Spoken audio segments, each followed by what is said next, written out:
The Word of God is alive and powerful, sharper than any two-edged sword, piercing even to the dividing asunder of the soul and spirit, and of the joints and the marrow, and is a critic of the thoughts and intents of the heart. All Scripture is God-breathed and is profitable for doctrine, for reproof, for correction, for instruction in righteousness, that the man of God might be mature, thoroughly equipped unto all good works. Study to show thyself approved unto God, a workman that needeth not to be ashamed, rightly dividing the word of truth. Before we start our Bible study today, the next few moments are devoted to silent prayer. Kikinahanglan na itong pagsusi sa atong tag-sa kakalag. Aron makita na ito unsa nga itong nabuhat ng mga salaning adlaw. Mental attitude sins, lingual sins, or overt sins kini. Bisag unsa ni mga sala nga itong nabuhat ng adlaw. Mahimo lamang babag sa atong pagabuhatong pagtuon sa pulong sa Dios kung dili nato kini isugid ngadto sa atubangan sa Dios kamahan.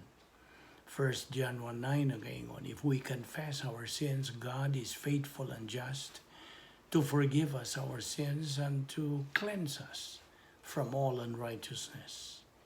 Now for you unbeliever, the issue you are facing is not confession of sins, it is faith alone in Christ alone. Gamita ka ng imong free will karon. Aron ikaw makahimos labing manong danong desisyon sa tibuok mong kinabuhi. The decision to believe in Christ as your Lord and Savior. Busa sa hilom. Magampo kita, agi o pangandam sa itong kaugalingon. Let us pray.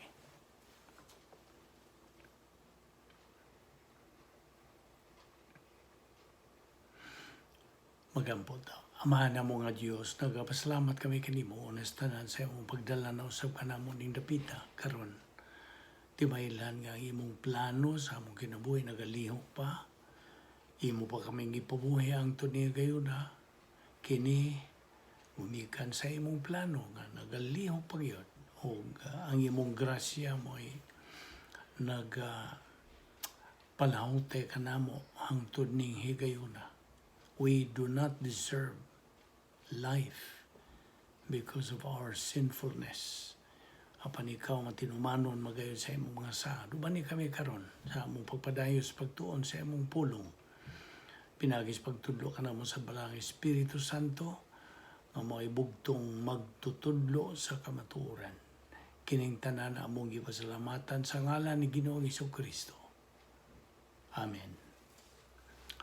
Well, may adlaw sa tanan na itong mga subscribers, atong mga higala, atong mga igsuon diyan ni Kristo, welcome na usab ning atong pagpadayon sa pagtuon sa pulong sa Dios. Aniya pa kita nagadupot sa atong tunanan nga giuluhan og the Doctrine of Sin.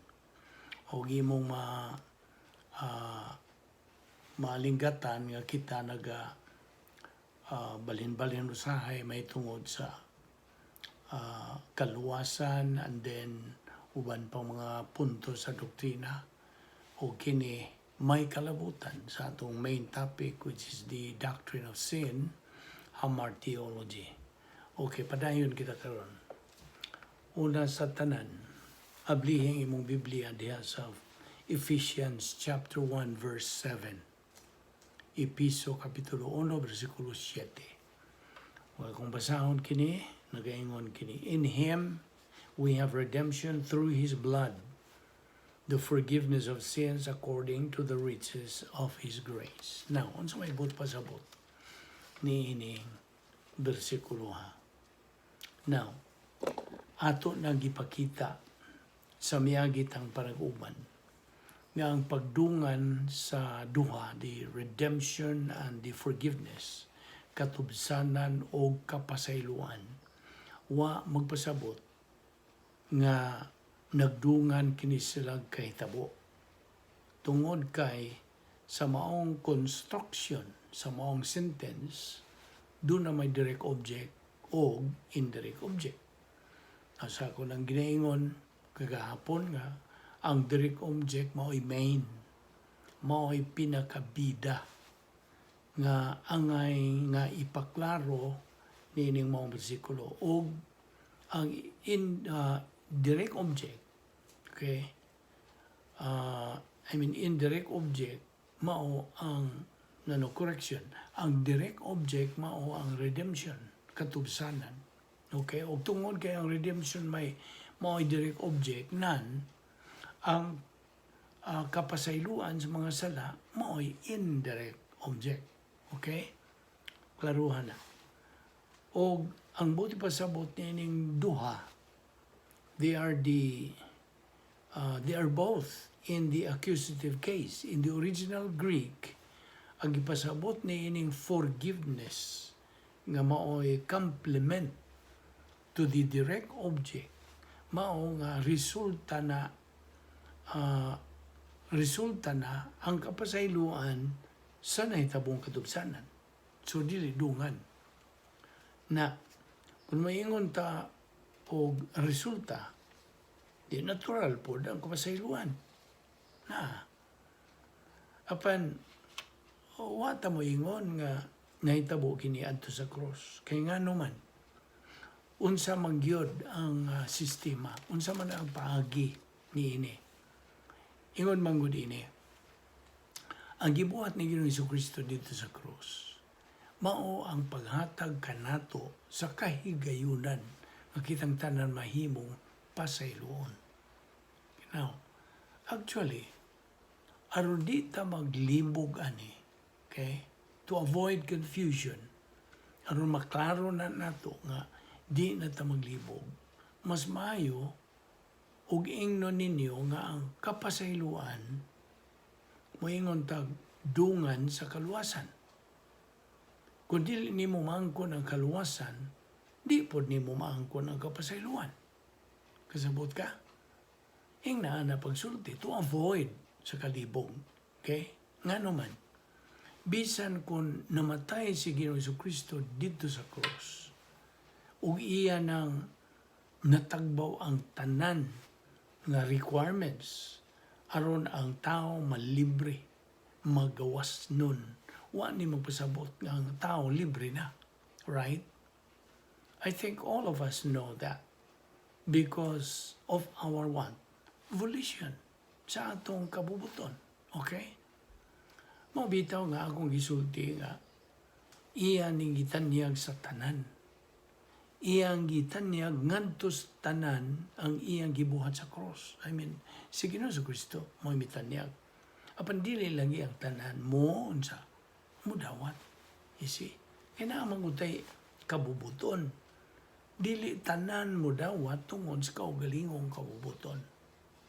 Kasabot ka na. So, og therefore, kung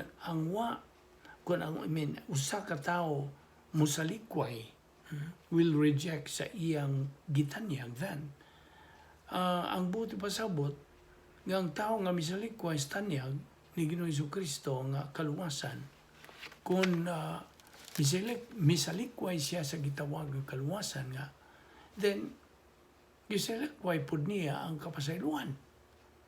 Di ba? Nakasabot ka ang kung buti patinaw nimo.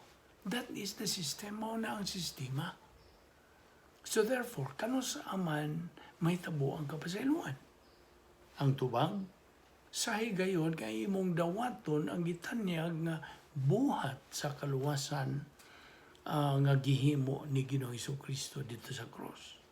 That's the very time, mao ka na higayon, that you receive the forgiveness. That's the very time. And do you know what I mean? Do you know what I'm saying? Din naklaro ka na. Di ba? You just use the spiritual mechanics. Tumuog ka lamang kang Ginoong Jesucristo lamang. Faith alone in Christ alone. That's it. Then, ang kaluwasan mahitabo kanimo. At the same time, kuyog kanimo ang kapasayloan, the forgiveness. Now, nganong ingon ini man kini? Ang uban ninyo mo tanan. Nganong ingon ana pa man. Mas may untag iusan na lang. Tingali mo na uban ninyong pangatarungan. Di lagi mahimo usahon.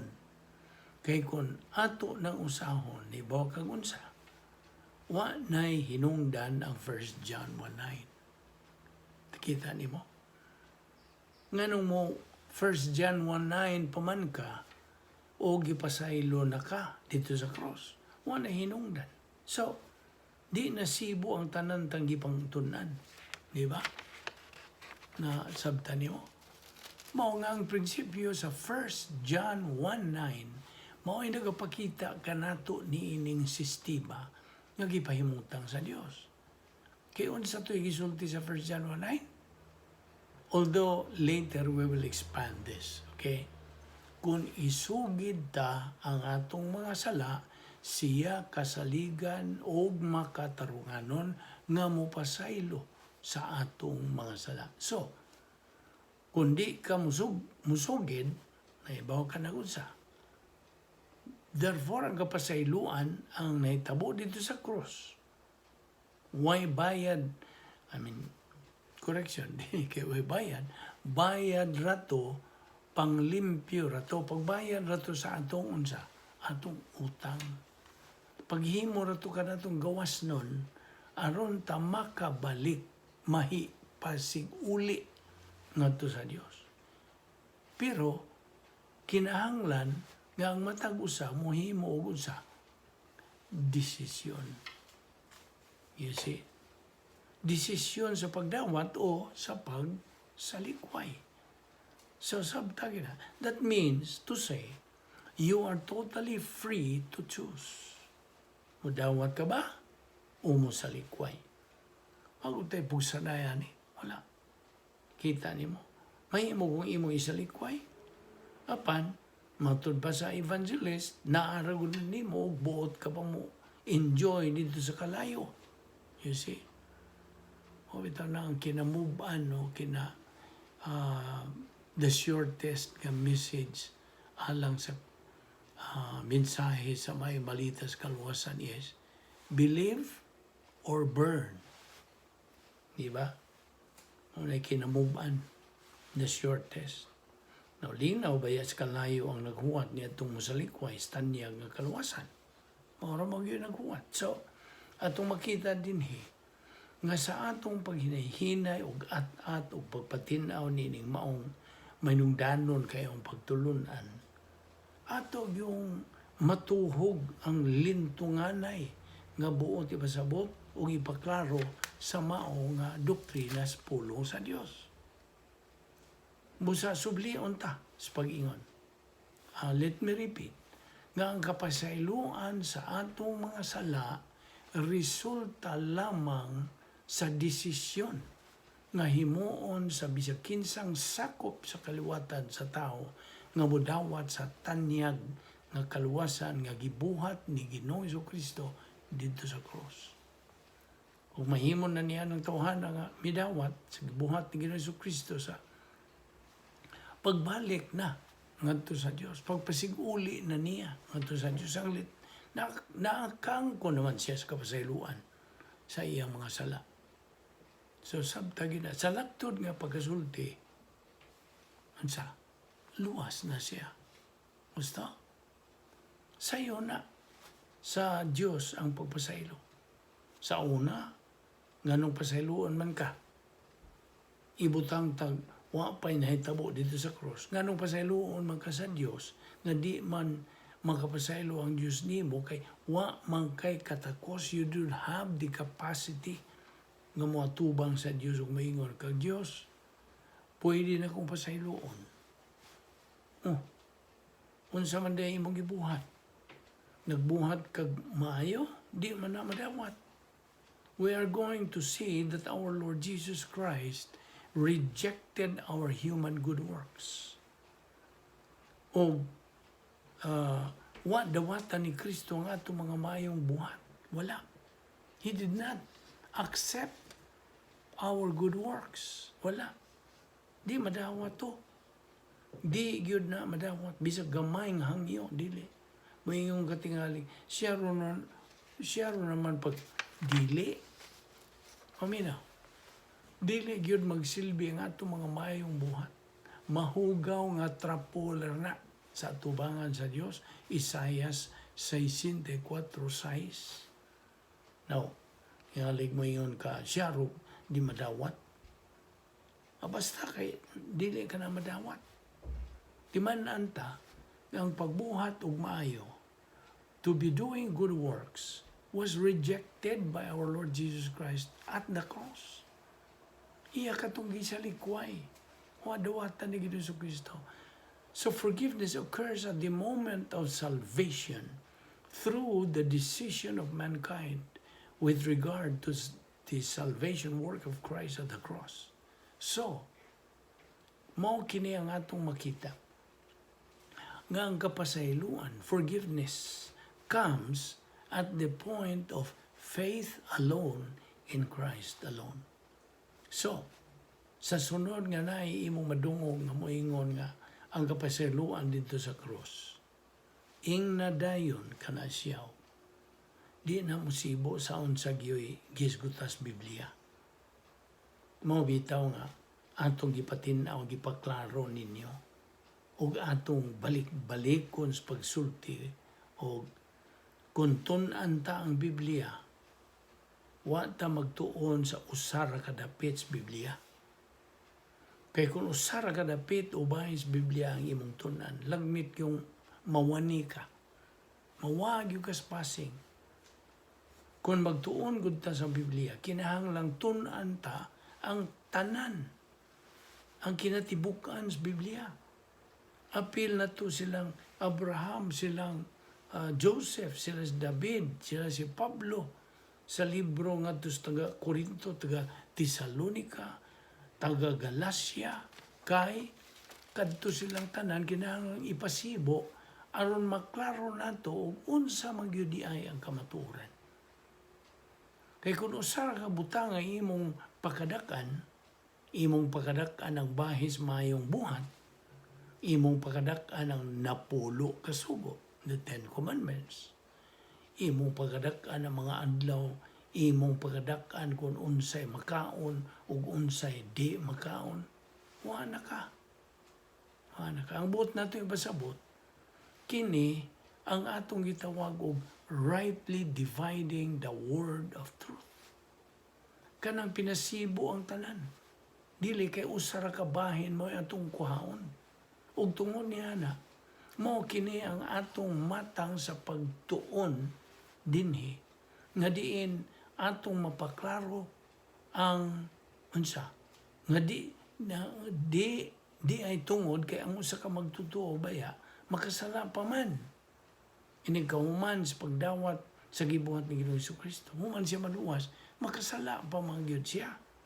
Human nga ang bagong magtutuo makaangkog kaluwasan, makasala pa man siya. Husto? Ngano man? Tungod kining tapot naman ang kinaiyang makasasala diya sa atong lawas. Mao nang kritikal nga atong masabtan kini. Usa ta makasabot kung unsa gyud ang sala mismo. Namora ba niya atong topic? The Doctrine of Sin. The result of believing in Christ now, which is now forgiveness, ang kapasayloan. Redemption comes at the cross, but there is no forgiveness at the cross. You are forgiven after the cross when you believe in Christ. And every time, 1 John 1:9, mauna ang klaro gyud niini. All the sins of the unbeliever are never forgiven because this person never believed in Christ. But these sins are also not used to judge the unbeliever. Mauna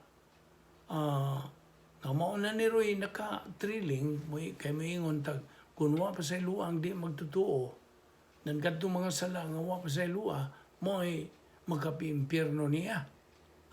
Apan dili. Ang sala nga wa mapasaylo, dili mo'y makapa-impyerno niya. Ato ni ipaklaro ugma. Kadagan na pag yung libo, bahin ini. Okay? Di nila mo kita unong, ayaw sipyat. Ayaw pakyas sa pagsunod ni ugma. magampo ta. Amahan na mong langit nun, salamat nining grasya. Kamong ipaimusla ng pagtuon sa imong pulong. Bani kami sa mo. Pagbuwag nining adlaw, iway kami sa mga kabilinggan, dada kami pagwalik ugma din. Kining tanan na mong ipasalamatan sa ngalan ni Ginoong Jesucristo. Amen.